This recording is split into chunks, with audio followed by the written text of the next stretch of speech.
10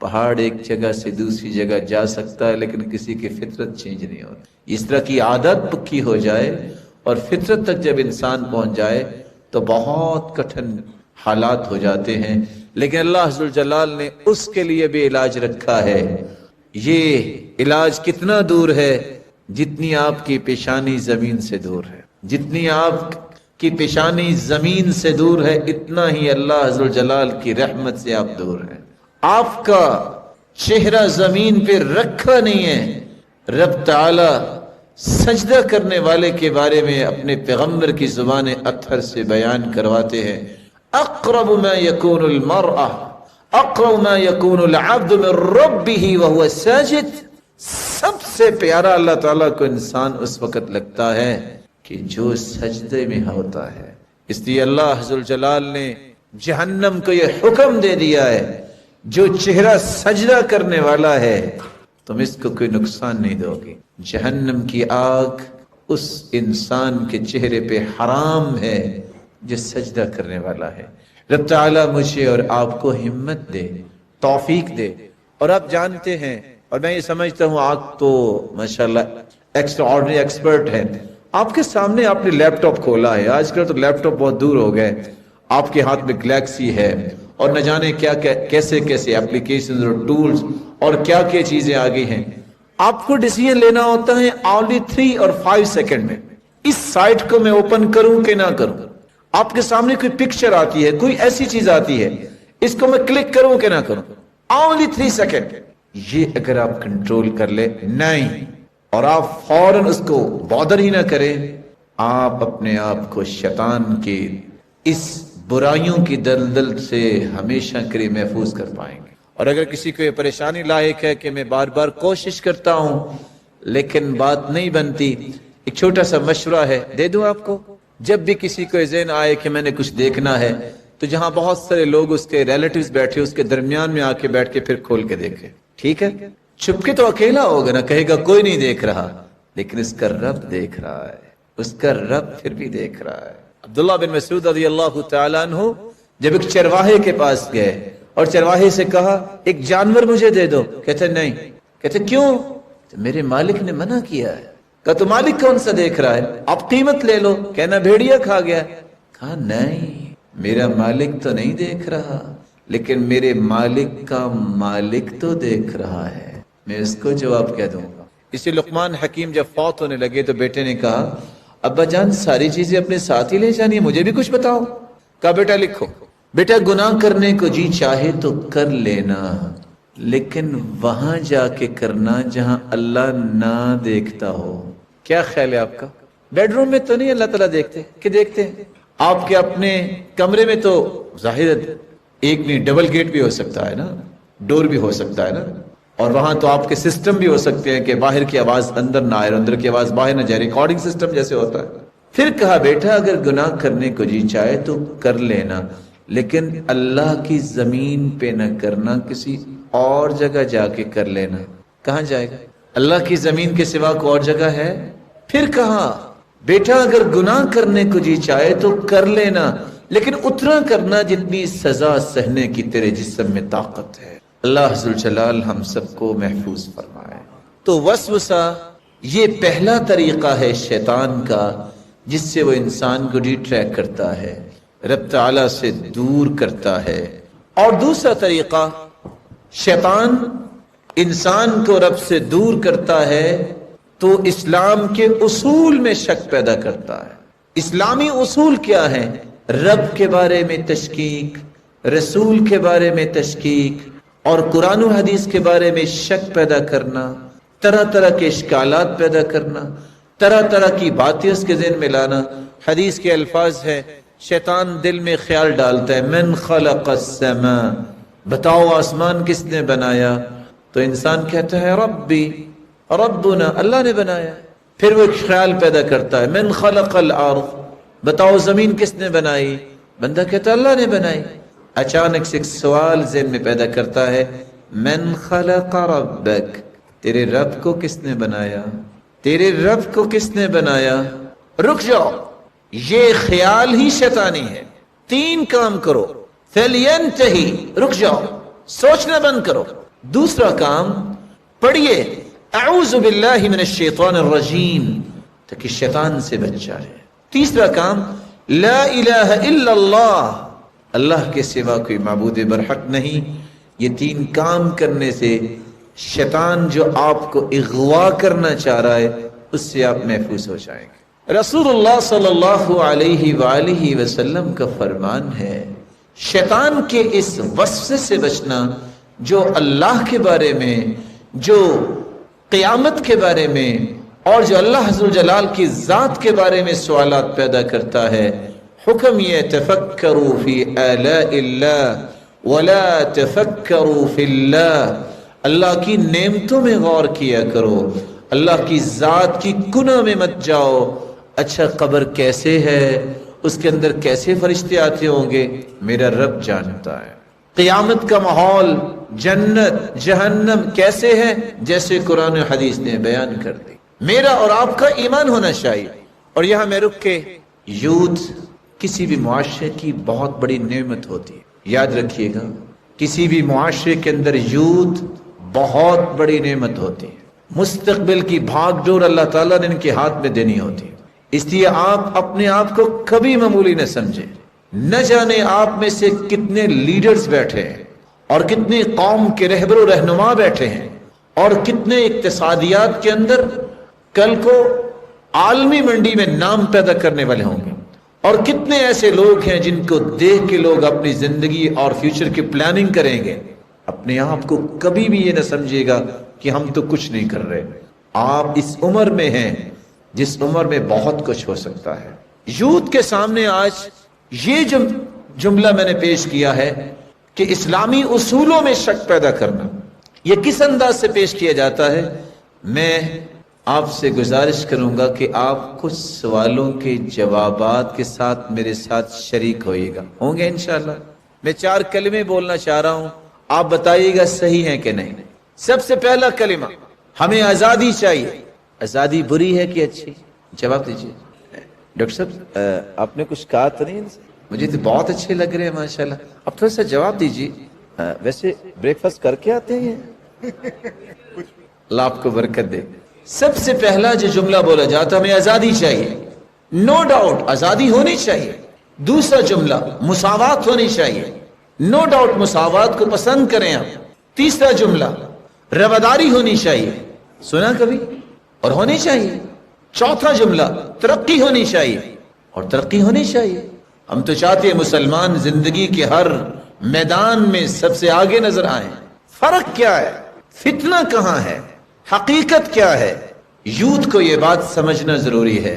میرے اور آپ کے نزدیک سب سے پہلا جملہ آزادی یہ ہے، میں آزادی کے ساتھ نماز پڑھوں، میں آزادی کے ساتھ روزہ رکھوں، میں آزادی کے ساتھ تجارت کروں، میں آزادانہ طریقے سے اپنی زندگی کو انجوائے کروں اسلامی اصولوں کی روشنی میں. میں آزادانہ طریقے سے اپنی زندگی کو خوبصورت بناؤں، اپنے رشتہ داروں سے ملوں، اپنے دوستوں سے ملوں. یہ آزادی ہے. لیکن آزادی مغرب کیا دیتا ہے؟ غور کیجئے گا قرآن مجید کو آپ دیکھتے ہیں وہاں بار بار لفظ آتا ہے عبد. بندہ غلام ہے کس کا؟ اللہ کا. اس کو رب کی بات ماننی ہے اور آزادی لینی ہے. آزادی رب کی باتوں کو چھوڑ کر نہیں، رب کے احکامات کو مان کے آزادی لینا، یہ ہر مسلمان کی خواہش ہونی چاہیے. لیکن قرآن نے عبد کا لفظ بولا. آپ بائبل کو اٹھائیں گے وہاں پہلے یہ لکھا جاتا تھا مین کائنڈ. اس کی ٹرانسلیشن کیا کریں گے آپ؟ وہ بھی یہ تصور قائم کرتے تھے کہ اللہ کوئی ہے، گاڈ کوئی ہے. لیکن جب کانٹ آیا ہے، ریگارڈ آیا ہے، مستشرقین جو رنٹیلزم کی شاہکار تھے، ہیوم نے سب سے آ کے یہ جملہ چینج کیا ہے، مین کائنڈ نہیں ہیومن کائنڈ. اور کیا کہنا چاہا؟ سوچ میری، ذہن میرا، ذہانت میری، جب میں سوچ سکتا ہوں تو فیصلہ بھی میں خود کر سکتا ہوں، مجھے کسی رب کی ضرورت نہیں ہے. آپ کو پسند ہے یہ آزادی؟ مغرب یہ آزادی چاہتا ہے. دشمن کے وار کو سمجھیے. رب تعالیٰ کے پیغمبر نے فرمایا تھا قیامت کے نزدیک لوگ شراب کو کہیں گے، اس کا نام اچھا بنا دیں گے. آج وہی بات ہے، مائے مقدس، پاک پانی. شراب اور پاک پانی یہ کیسے ہو گیا؟ اللہ کے رسول صلی اللہ علیہ وسلم نے 10 چیزوں پہ لعنت کی اور اس کے لیے 4 بڑے لفظ بولے. ام الخبائث، یہ خباثتوں کی جڑ ہے. ام الفواحش، یہ فحاشیوں کی جڑ ہے. اور ام الداء، یہ بیماریوں کی جڑ ہے. اور اللہ کے رسول صلی اللہ علیہ وسلم نے فرمایا کہ شراب یہ انسان جب پی لیتا ہے 40 دن تک اس کی عبادت تو قبول نہیں ہوتی. مغرب یہ آزادی چاہتا ہے، ہم کیا آزادی چاہتے ہیں؟ مسلمان کو کیا آزادی ہونی چاہیے؟ جو عمر رضی اللہ تعالیٰ عنہ نے کہی تھی، اِنَّا كُنَّا أَذَلَّ قَوْمٍ فَأَعَزَّنَا اللَّهُ بِالْإِسْلَامِ فَمَهْمَا نَطْلُبُ الْعِزَّ بِغَيْرِ مَا أَعَزَّنَا اللَّهُ بِهِ أَذَلَّنَا اللَّهُ. ہم ذلیل ترین قوم تھے، اللہ نے ہمیں عزت اسلام کی وجہ سے دی ہے. ہم نے اگر اسلام کو چھوڑ کر کسی اور طریقے سے عزت چاہی تو وہ رب ہمیں دوبارہ ذلیل کرنے پہ قادر ہے. آزادی کو پسند کرنا چاہیے، لیکن وہ آزادی جو میری اور آپ کی عقل مانتی ہے. آپ کو اللہ تعالیٰ ایسی آزادی دے، آپ دنیا میں جہاں بھی جائیں عزت کے ساتھ جائیں، لوگوں کو یہ علم ہو یہ مسلمان ہے، یہ آزادی ہے. اپنے من کا غلام بن کے آزادی لینا یہ مغرب کی آزادی ہے، یہ مسلمانوں کی آزادی نہیں ہے. سورج کہاں غروب ہوتا ہے؟ بولیے. سورج غروب ہوتے یہ ضرور پیغام دیتا ہے. میں بھی جب مغرب کا رخ کرتا ہوں نا تو غروب ہی ہوتا ہوں. اگر آپ مغرب کے پیچھے آئیں گے تو آپ کی عظمت غروب ہو جائے گی. مغرب میں سورج طلوع اس دن ہوگا جس دن قیامت آنی ہے. اللہ ذوالجلال فرمائیں گے آج مغرب سے طلوع ہو جا. دوسرا نعرہ کون سا دوسرا نعرہ تھا؟ کسی کو یاد ہے؟ مساوات. مساوات کا مطلب ہوتا ہے برابری. کیا ہوتا ہے؟ برابری. آپ برابری پسند کرتے؟ بولیے. میں یہ بات آپ کے دل تک پہنچانا چاہ رہا ہوں. کل کو آپ کسی فیکٹری کے مالک بن جائیں، آپ کو پسند ہوگا کہ جتنے ورکر کام کرنے والے ہیں وہ بھی آپ کے پارٹنر ہوں؟ بولے. تو پھر آپ مساوات تو پسند نہیں کرتے. ہاں بہت اچھا بولا آپ نے. مساوات کو آپ پسند نہیں کر رہے. پھر آپ چاہیں گے جتنے سارے بیٹھے ہیں آپ پاکستان کے پرائم منسٹر بن جائیں ایک ہی وقت میں. وقفے وقفے سے بن سکتے ہیں نا. پسند ہے آپ کو؟ اس کا مطلب یہ نکلا کہ یہ مساوات برابری ہونی چاہیے. کہاں؟ یہ کسی کو پتہ ہی نہیں ہے. اسلام دین عدل ہے، اسلام دین مساوات نہیں ہے. اسلام کے جو اصول ہیں وہ دین عدل ہیں. جو جس مرحلے میں ہے اس کو پورے حق ملے. ایک پرائم منسٹر ہے ہمارے لیے بہت محترم ہے، ایک رعایا ہے اس کے بھی پورے حقوق ہیں. مساوات کا مطلب یہ ہے کہ سب کو برابر کیا جائے. یہ اسلام کا اصول نہیں. یہ صرف اولاد کے اندر ہے کہ آپ کے 6 سے 7 سے 8 سے 9 10 بیٹے بیٹیاں ہیں، ماں باپ کو چاہیے کہ سب سے برابری کریں. آپ ایک کو ایک لینڈ گفٹ کر رہے ہیں تو آپ کو یہ لینڈ گفٹ کرتے وقت سوچنا ہے میں نے دوسرے کو دی ہے کہ نہیں دی. ایک کو آپ مکان جو ہے وہ بائے کر کے دے رہے ہیں، دوسرے کو بھی سوچے دیا ہے کہ نہیں دیا.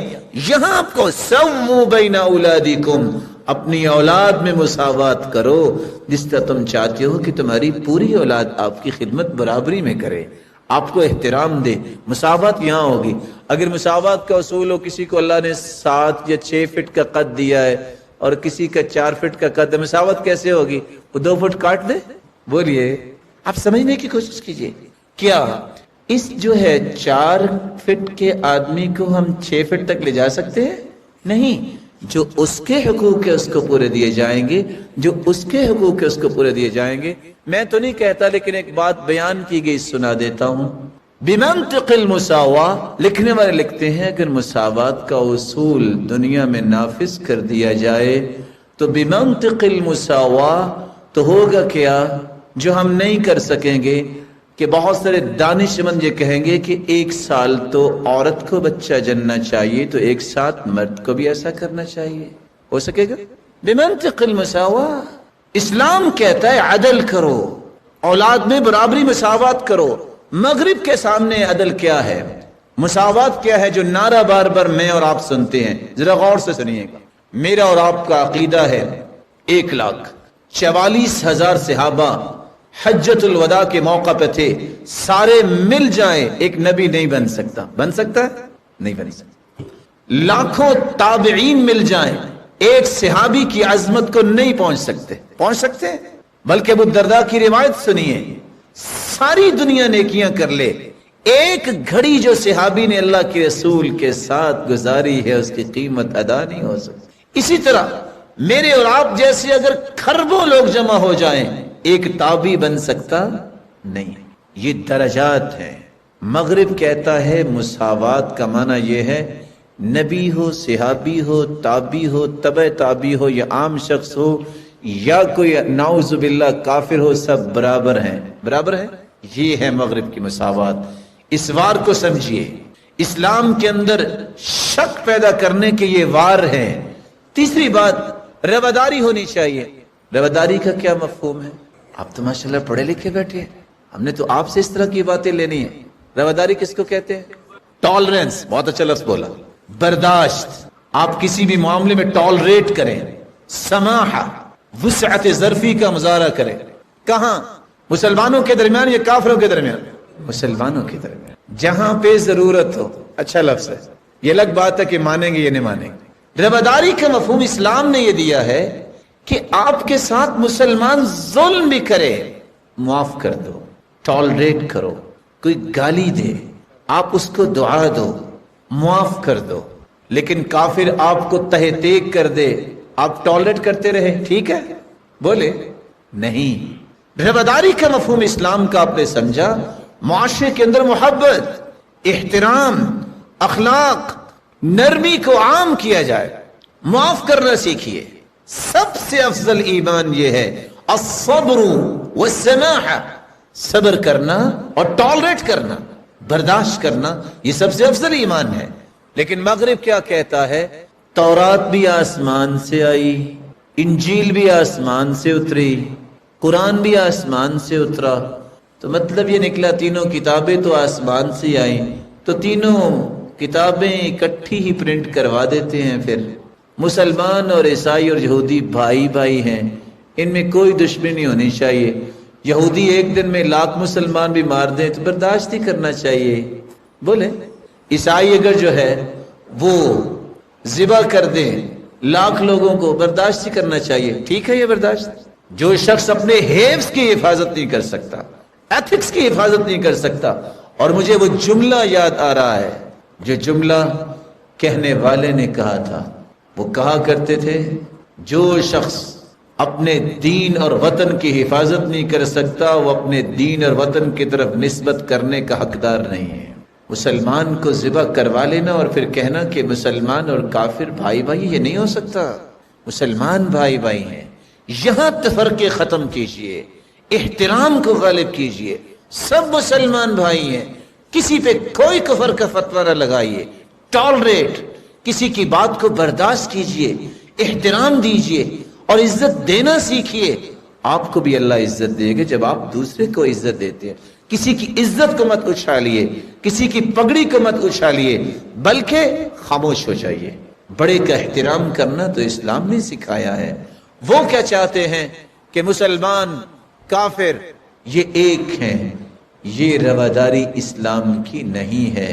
میں آپ سے ایک چھوٹا سا سوال کروں گا، اللہ نہ کرے مجھے اور آپ کو اگر کوئی گالی دے دے کہ آپ حرام کی اولاد ہیں، پسند ہوگا آپ کو؟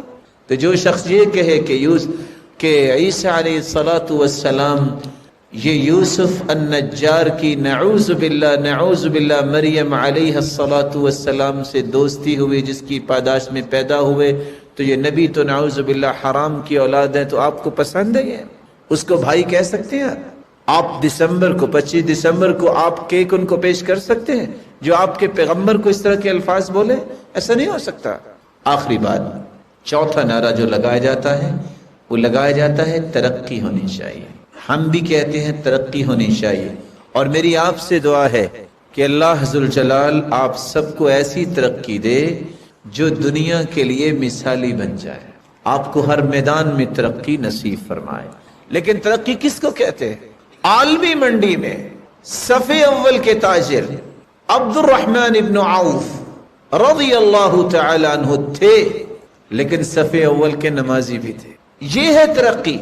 آپ رب کے احکامات کو مان کر دنیا کی چوٹی تک پہنچے. لیکن مغرب جس ترقی کی بات کرتا ہے وہ کہتا ہے بس اچھا مکان ہو، اچھی سیلری پیکج ہو، اچھا بینک بیلنس ہو، میرے اثاثہ جات اچھے ہوں، میں نماز پڑھوں یا نہ پڑھوں، رب کو یاد کروں یا نہ کروں، مجھے پتا ہو کہ میں نے روزہ رکھنا ہے کہ رکھنا اس سے مجھے کوئی غرض نہیں، یہ ترقی نہیں، یہ تو ان لوگوں کی ترقی کی بات ہے جن کا رب سے تعلق نہیں ہوتا۔ مسلمان یہ کہتا ہے یہ ساری چیزیں ہوں لیکن اس سے پہلے نماز بھی ہو، رب کی یاد بھی ہو، رب کا ذکر بھی ہو، اور یہ ساری نعمتیں کیا اس سے بھی زیادہ ہوں، تو یہ ترقی ہے۔ اللہ عز و جلال مجھے اور آپ کو ان باتوں کو سمجھ کے اپنی اصلاح کرنے کی توفیق عطا فرمائے۔ شیطان تیسرا جو وار کرتا ہے اور اس کو اللہ سے دور کرتا ہے، اللہ رب العزت کے ذکر سے، عبادت سے غافل کرتا ہے۔ استحوذ علیہم الشیطان فانساہم ذکر اللہ اولئک حزب الشیطان الا ان حزب الشیطان هم الخاسرون۔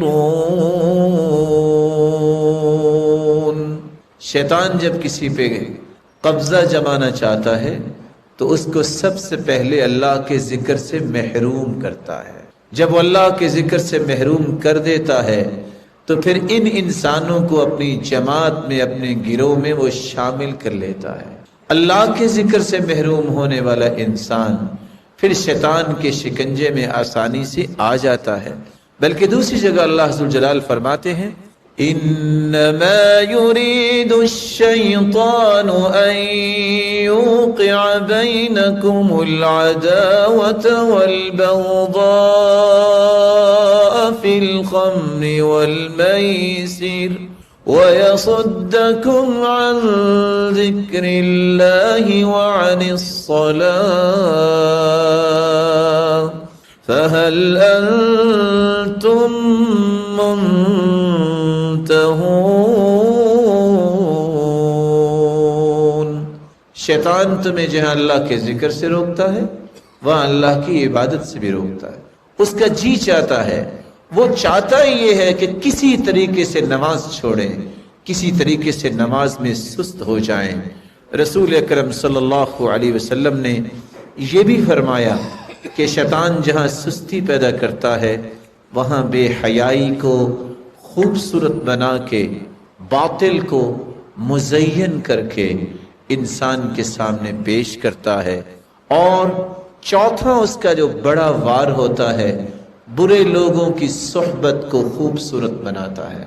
ایسے لوگ جو نماز نہیں پڑھیں گے، جو شراب نوشی کریں گے، جو شیطان کے شکنجے میں آ چکے ہیں، ایسے لوگوں کو دوست بنانے کی خواہش پیدا کرتا ہے۔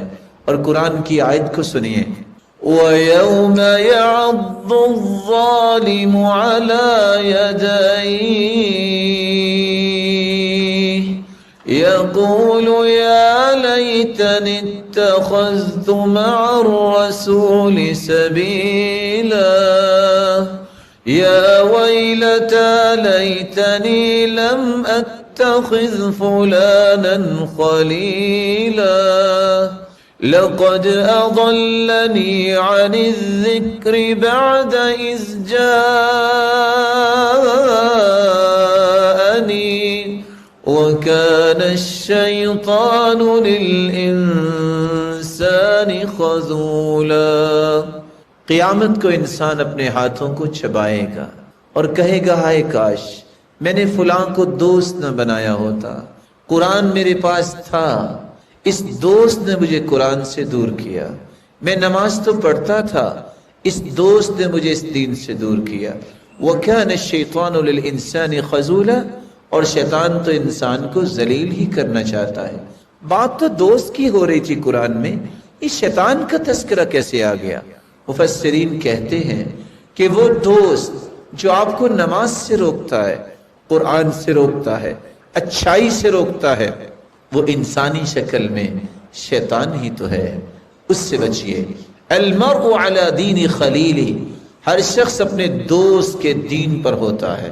فَلْيَنظُرْ إِلَى مَنْ يُخَالِلُ، غور کر لیا کرو آپ کس کو دوست بنانے جا رہے ہو۔ المرء مع من احب، جو جس سے محبت کرتا ہے اسی طرح ہی ہو جاتا ہے۔ المجالسہ تولد المجانسہ، جس کے ساتھ بیٹھیں گے اسی کی عادات آپ کے اندر آ جائیں گی۔ لا تسأل عن قرینہ، لا تسأل عنہ وسل عن قرینہ، وکل قرین بالمقارن یقتدی۔ کسی کے بارے میں جاننا ہو تو اس کے دوستوں کو دیکھیے، جیسے دوست ہوں گے ویسا وہی ہوگا۔ قل لمن تعاشر قلت من انت، مجھے اتنا بتاؤ تم بیٹھتے کس کے ساتھ ہو؟ کہنے والا کہتا ہے میں تمہیں یہ بتاؤں گا کہ تمہاری حقیقت کیا ہے۔ اس لیے اللہ کے رسول نے مثال دی ہے، اچھا دوست کستوری والا ہے اور برا دوست بھٹی میں پھونک لگانے والا۔ کستوری والے کے پاس اگر آپ جائیں، یا تو اما ان یحزیک، آپ کو گفٹ دے گا کستوری، اگر وہ گفٹ نہیں دیتا آپ خرید لیں گے، گفٹ سے بھی آپ کو خوشبو آئی، آپ نے خرید لی کستوری تب بھی خوشبو آئی۔ نہیں تو کستوری والے کے پاس بیٹھنے سے جب تک آپ بیٹھے رہیں گے آپ خوشبو میں معطر رہیں گے۔ اچھے دوست کے پاس جب آپ جاتے ہیں، اچھا دوست آپ کو اچھی نصیحت کرتا ہے، یا آپ اس سے کچھ سوالات کر کے پوچھ کے کچھ رہنمائی لے لیتے ہیں، اور نیک لوگوں کے پاس بیٹھنے سے بھی اللہ کی رحمت کا نزول ہوتا ہے۔ اور برا دوست اس پھونکنے میں پھونک مارنے والا ہے جو آگ جلا رہا ہے، آپ اس کے پاس جائیں گے یا تو چنگاری اڑے گی، آپ کے لباس کو جلا دے گی، نہیں تو دھواں تو برداشت کرنا پڑے گا۔ برا دوست بھی ایسے ہی ہوتا ہے، یا تو آپ کو اپنی برائی میں لپیٹ لے گا، برا بنا لے گا، نہیں تو آپ کو ذلت تو سہنی پڑے گی۔ اور آج تو حقائق یہ بتاتے ہیں کہ اگر 3 بجے کوئی شخص مسجد کا رخ کر رہا ہو نا تہجد پڑھنے، اور کچھ چور بھی جا رہا ہو، نہ اس کو پتا یہ کون ہے نہ اس کو پتا یہ کون ہے، اور چوری ہو جاتی ہے تو FIR میں نام کس کا آتا ہے؟ دونوں کا۔ کیوں؟ حالانکہ وہ بیچارہ تہجد پڑھنے مسجد جا رہا ہے، معمولی سے ساتھ کی وجہ سے بھی اس کو مصیبت آ جاتی ہے۔ اس لیے 5واں طریقہ جس سے شیطان اللہ ذوالجلال کی رحمت سے انسان کو دور کرتا ہے، وہ گھروں کو خراب کرتا ہے، میاں بیوی کی لڑائی کرواتا ہے، مسلمانوں کے آپس میں تعلقات کو خراب کرتا ہے۔ رسول اکرم صلی اللہ علیہ وسلم نے فرمایا ان الشیطان اعیس ان یعبدہ المصلون فی جزیرۃ العرب، شیطان مایوس ہو گیا، جزیرہ عرب کے لوگ شیطان کی پوجا نہیں کریں گے، ولیکن بالتحریش بینہم، لیکن ایک دوسرے کے خلاف باتیں کر کر کے لڑائیاں کروا دے گا۔ اور اللہ کے رسول صلی اللہ علیہ وسلم نے فرمایا کہ شیطان نے اپنا تخت بنایا ہوا ہے، پانی پہ رکھا ہوا ہے، ثم یبعث سرایاہ، پھر اپنے چیلوں کو بھیجتا ہے، پھر وہ رپورٹ دیتے ہیں۔ حدیث لمبی ہے، صحیح مسلم کی روایت۔ ایک جب آ کے کہتا ہے فعلت کذا و کذا، آج میں نے اتنے قتل کروا دیے، تو شیطان ابلیس کہتا ہے میں صنعت شیئا، کیا کیا؟ مسلمانوں کی تو عقیدے بڑے اچھے ہیں، وہ کہتے ہیں بچے 2 اچھے نہیں، جتنے بھی ہوں اتنے ہی اچھے ہیں۔ آپ نے کتنے قتل کروائے ہیں؟ 100۔ اللہ تعالیٰ نے ان کو کتنے ہزاروں بچے دے دیے، تم نے کیا کیا؟ وہ بیٹھ جاتا ہے۔ دوسرا کہتا ہے فعلت کذا و کذا، میں نے یہ کیا، کیا کیا؟ کہتے چوری کروائی۔ کہ کتنی چوری ہوئی ہے؟ مسلمان تاجر سچ بولتے، جھوٹ نہیں بولتے۔ تم نے چند لاکھ کی چوری کروائی، ان کو کروڑوں کے پروفٹس اللہ نے دے دیے، تم نے کیا کیا؟ ایک شیطان اٹھ کے جب یہ کہتا ہے میں ترکت حتی فرقت بینہ وبین امرأتی، میں صبح سے لگا ہوا تھا، خامن کو کہتا تھا وہ چھوڑو اسے، پھر شادی ہو جائے گی، پھر کیا ہے، عورتیں بہت، اور اس کو کہتا تھا کیا تم نے مصیبت پار رکھی ہے، چھوڑو اسے اور شادی ہو جائے گی۔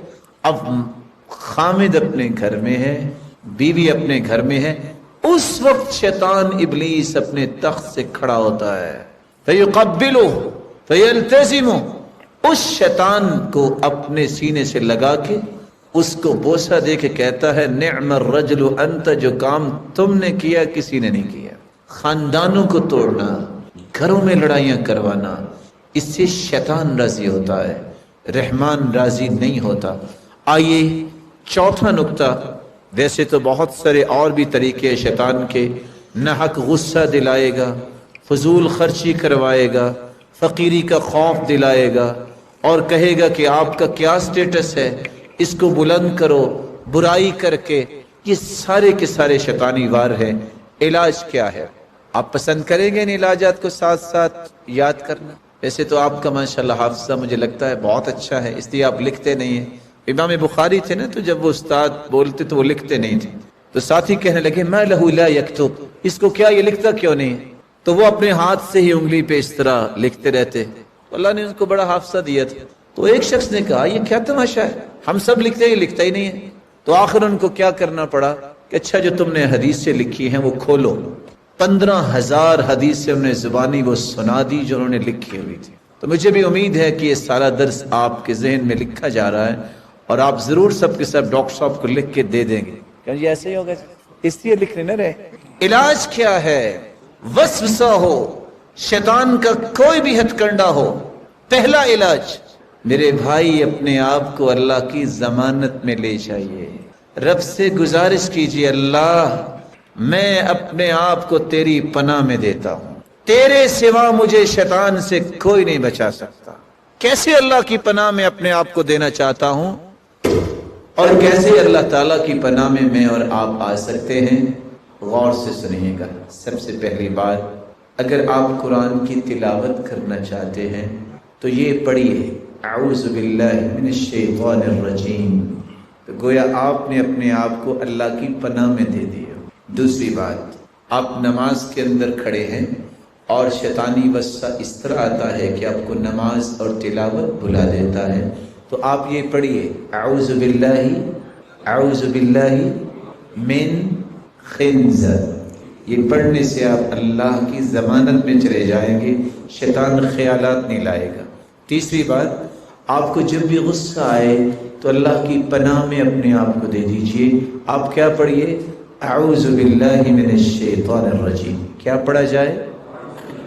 صحابی کہتے ہیں کہ ایک دن ہم بیٹھے بیٹھے ایک شخص نے غصہ دلا دیا، اور جس کو غصہ دلایا اس نے اٹھ کے اپنے بازو کھولے اور وضو کرنے لگ گئے۔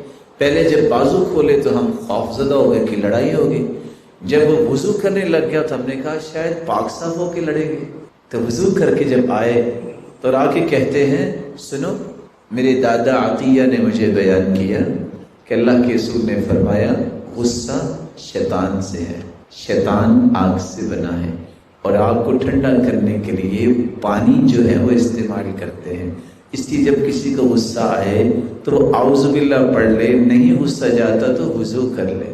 ویسے تو یہ بھی حدیث ہے اگر کھڑا ہو تو بیٹھ جائے، بیٹھا ہے تو لیٹ جائے، لیکن گراؤنڈ اور ریالٹیز یہ بتاتی ہیں کہ بندہ لیٹا بھی ہو غصہ آئے تو اٹھ کے دوڑ پڑتا ہے، ایسا ہی ہوتا ہے۔ اللہ عز و جلال ہمیں محفوظ فرمائے۔ چوتھی جگہ، جب آپ کسی جگہ پڑاؤ ڈالتے ہیں، ہو سکتا ہے کہ آپ کاغان کی وادی میں جائیں یا کسی جگہ جائیں، تو آپ اللہ تعالیٰ کی ضمانت میں جائیں۔ کیسے؟ اعوذ بکلمات اللہ التامات من شر ما خلق۔ جب یہ پڑھ کے آپ کسی جگہ بیٹھیں گے، رب تعالیٰ کے فضل سے جب تک آپ اپنے گھر واپس نہیں آ جاتے اس وقت تک آپ کو کوئی چیز تکلیف نہیں دے سکتی۔ جن تو دور کی بات ہے، شیطان تو دور کی بات ہے، موذی چیز بھی آپ کو تکلیف نہیں دے سکے گی۔ امام اوزاعی رحمۃ اللہ علیہ کہا کرتے تھے کہ میں یہ دعا تو سکھاتا تھا، زندگی میں ایک مرتبہ میں یہ دعا پڑھنا بھولا، اس دن ہی مجھے بچھو نے کاٹ لیا۔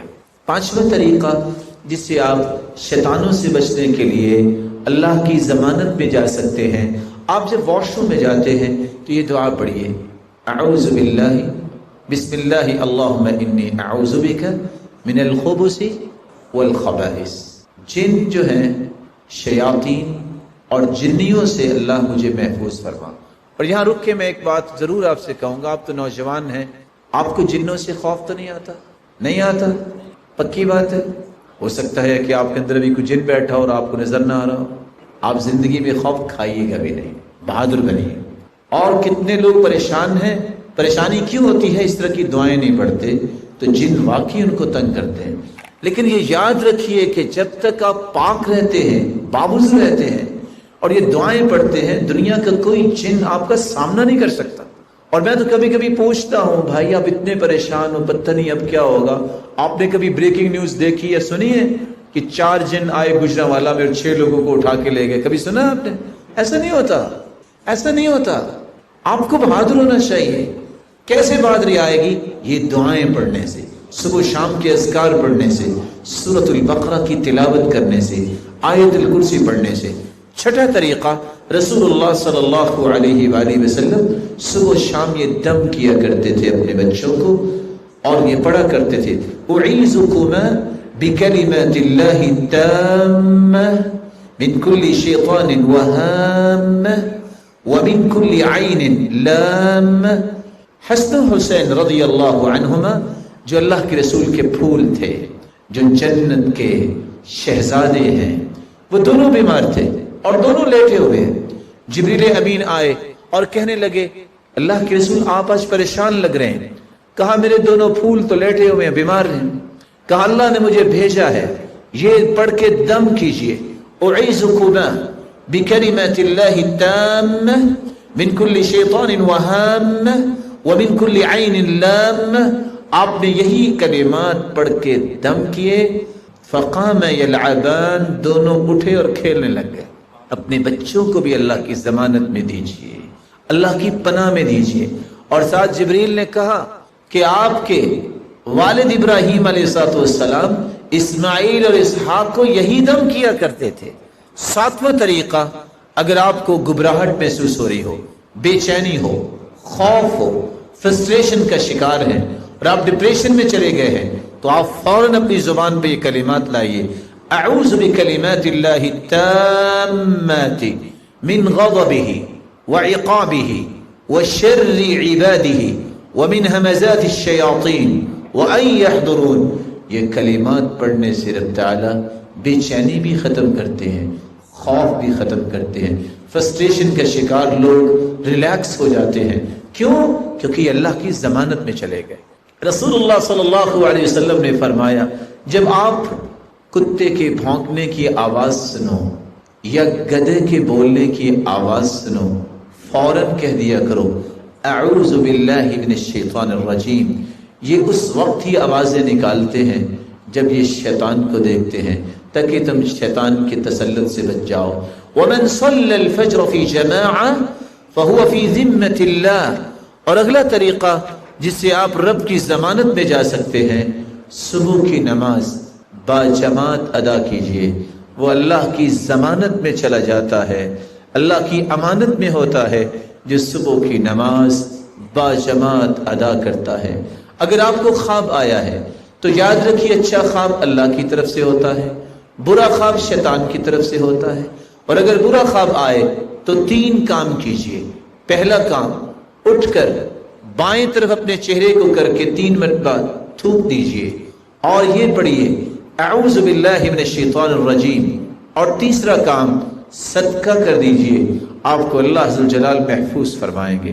اور یہ خواب کسی کو مت بتائیے الا علی عالم او ناصح، یا کسی عالم کو بتائیے یا اس کو جو آپ کو شریعت کی روشنی میں نصیحت کر سکتا ہے. کسی ایسے انسان کو بتائیں گے وہ آپ کے خواب سن کے خوش بھی ہو سکتا ہے کہ بہت اچھا ہوا آپ کو خوف زدہ خواب آئے. نہیں، شریعت کی روشنی میں آپ اس کا حل تلاش کرنے کے لیے کسی عالم کو بتائیے، کسی ناصح کو بتائیے. رسول اللہ صلی اللہ علیہ وآلہ وسلم نے فرمایا کہ صبح کے وقت اور شام کے وقت جو یہ دعا پڑھ لیتا ہے 24 گھنٹے اللہ کی امانت، ضمانت اور پناہ میں چلا جاتا ہے. وہ دعا کون سی ہے؟ اللہم فاطر السماوات والارض عالم الغیب والشہادہ رب کل شیء وملیکہ اشہد ان لا الہ الا انت اعوذ بک من شر نفسی وشر الشیطان والشرک. یہ الفاظ جو پڑھ لیتا ہے رب تعالیٰ 24 گھنٹے اس کی شیطان سے حفاظت فرما دیتے ہیں. رسول اللہ صلی اللہ علیہ وآلہ وسلم نے شیطان سے بچنے کا اگلا طریقہ جو بیان کیا ہے، رات کے وقت اور ہر نماز کے بعد آیت الکرسی پڑھیے. من قرأ آیت الکرسی دبر کل صلاة مکتوبہ لم يمنعه من دخول الجنہ الا ان يموت. جو آیت الکرسی ہر نماز کے بعد پڑھ لیتا ہے اس کی اور جنت کے درمیان صرف موت کا پردہ حائل ہے. جس دن فوت ہوگا وہ جنتی مہمان ہوگا. اور جس گھر میں آیت الکرسی پڑھی جاتی ہے جو رات کو پڑھ لے۔ رسول اللہ صلی اللہ علیہ وسلم کا فرمان ہے، اللہ عز الجلال کے پیارے پیغمبر نے کتنی خوبصورت بات کہہ دی، لن يزال عليك من الله حافظ ولا يقربك شیطان حتى تصبح۔ رات کو آیت الکرسی پڑھ لے، صبح تک شیطان آپ کے قریب نہیں آئے گا، بلکہ رب تعالیٰ کی طرف سے آپ کے لیے ایک محافظ، ایک نگراں